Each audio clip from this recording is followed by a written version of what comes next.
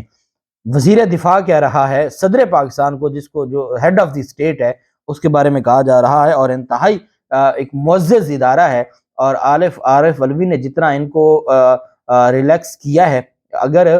یہ مسلم لیگ نون کا کوئی ہوتا، صدر ہوتا، اور پی ٹی اے کی حکومت ہوتی، تو اب تک پتہ نہیں کیا کچھ ہو گیا ہوتا۔ اس کے باوجود کہتے ہیں جی انہوں نے ایک سپریم کورٹ کا فیصلہ جاری کیا، کہتے ہیں جی صدر مملکت انتخابات کے معاملے پر سیاست نہ کریں اور اپنی آئینی اوقات میں رہیں۔ عارف علوی اپنی نہیں تو اپنے عہدے کی عزت کا خیال رکھیں۔ وہ اس عہدے پر 2018 میں ہونے والی سلیکشن واردات کے نتیجے میں صدر مملکت کے عہدے پر قابض ہوئے۔ خواجہ آصف نے کہا کہ ریفرنس اور وارننگ کے لیے سپریم کورٹ کا فیصلہ حاضر ہے۔ اب ایک سپریم کورٹ کے فیصلے کا اب وہ بات ہو رہی ہے کہ جی سپریم کورٹ آف پاکستان نے کہا کہ جی صدر کا اپنا کیا اختیار ہے، اور وہ جو آرٹیکل 48 کے حوالے سے یہاں بات تھی الیکشن ایکٹ کی۔ الیکشن ایکٹ کے حوالے سے جی چیف الیکشن کمشنر کہتے ہیں صدر پاکستان کو کہ جی جو آئین کا ایک صوبے کا governor article 105 sub article 3 sub article 1 کے تحت صوبائی اسمبلی کو تحلیل کرتا ہے، وہ اسمبلی کے عام انتخابات کی تاریخ مقرر اور نگران کابینہ کا تقرر کرے گا۔ انہوں نے کیا کیا، نگران کابینہ بھی اسی گورنر نے کر دی، اور سارا پروسیس بھی بنا دیا۔ ایک ڈیٹ نہیں دی، ڈیٹ کہتے ہوئے کہتا ہے جی جب آپ اگر آپ کہتے ہیں کہ 105 کے تحت آپ نے اسمبلی تحلیل نہیں کی تو آپ ڈیٹ کیوں نہیں دیتے، تو پھر آپ نے کابینہ کس منہ سے بنائی تھی؟ آپ نے کابینہ بنا دی، بھئی میٹھا میٹھا آپ نے حق کر دیا، اور اب آپ کہتے ہیں کہ نہیں میں نہیں بناؤں گا۔ اچھا، چیف الیکشن کمشنر کہتے ہیں کہ آرٹیکل 218 سب آرٹیکل 3 کے تحت انتخابات کے انعقاد کے لیے کمیشن کی آئینی ذمہ داری کی طرف مبذول کروائی، اور انہوں نے کہا کہ جی ہماری جو ذمہ داری ہے وہ الیکشن کروانا ہے، الیکشن کی تاریخ دینا ہماری ذمہ داری نہیں ہے۔ ساتھ کہتے ہیں کہ صدر کا عہدہ سب سے بڑا آئینی ادارہ ہے اور صدر ریاست کا سربراہ ہوتا ہے، جبکہ دیگر تمام آئینی اور قانونی ادارے آئینی ذمہ داری کے تحت ہیں کہ وہ صدر مملکت کے عہدے کا انتہائی احترام کریں۔ ہمیں یقین ہے کہ یہ غیر جانبدار ہے، اور اس باوقار دفتر سے دیگر آئینی اداروں کی پدرانہ رہنمائی کی توقع ہم رکھتے ہیں، اور امید کرتے ہیں کہ کسی ایسے دیگر آئینی اداروں سے مخاطب ہوتے ہوئے الفاظ کا بہتر انتخاب کیا جائے گا۔ جو صدر پاکستان نے ناراضگی کا اظہار کیا تھا کہ یہ کیا بے حسی ہے کہ آپ کو خط لکھا، نہ آپ الیکشن کی تاریخ دیتے ہیں، آپ کو میں نے خط لکھا ہے، اور جس کا کہہ رہے ہیں جی کہ آپ ریاست کے سربراہ ہیں، شرم اتنی نہیں ہے اس ادارے میں کہ آپ ان کے خط کا جواب ہی دے دیتے۔ جب دوسرا خط لکھا اور اس میں ورڈ استعمال کیا بے حسی کا، اس ایک بے حسی کے ورڈ کے اوپر چیف الیکشن کمشنر کہہ رہے ہیں کہ جی یہ جو لفظ ہے اس آپ مخاطب ہوئے ہیں ہم سے، بہتر الفاظ کا چناؤ کریں۔ ساتھ انہوں نے کہا جی کہ نہ آپ کے پاس اختیار ہے، نہ میرے پاس اختیار ہے، نہ گورنر کرنا چاہتا ہے، تو کوئی نہیں کرنا چاہتا، تو اس وجہ سے الیکشن نہ ہو تو بہتر ہے۔ یہ جناب ان کی اب صدر پاکستان نے کہا ہے کہ میں نے اس وجہ سے، صدر پاکستان نے اس معاملے کے بعد جواب دیا ہے، انہوں نے کہا کہ اس معاملے میں میں نے صرف مشاورت کے لیے آپ کو بلایا ہے، آپ سوموار والے دن آئیں، مشاورت کر لیتے ہیں، اس کے بعد میں دیکھتا ہوں کہ میرا آئینی اختیار ہے یا نہیں ہے، اور صدر پاکستان سوموار والے دن اپنی جو تاریخ ہے وہ اناؤنس کر دیں گے، کیونکہ اس کے علاوہ اور کوئی حل نہیں ہے۔ دیکھتے ہیں کیا ہوتا ہے، جو بھی تفصیلات ہوں گی آپ کے ساتھ شیئر کرتے رہیں گے۔ اللہ پاک پاکستان کا ہمیں ناصر ہو۔ بہت شکریہ۔ اللہ حافظ۔ پاکستان زندہ باد۔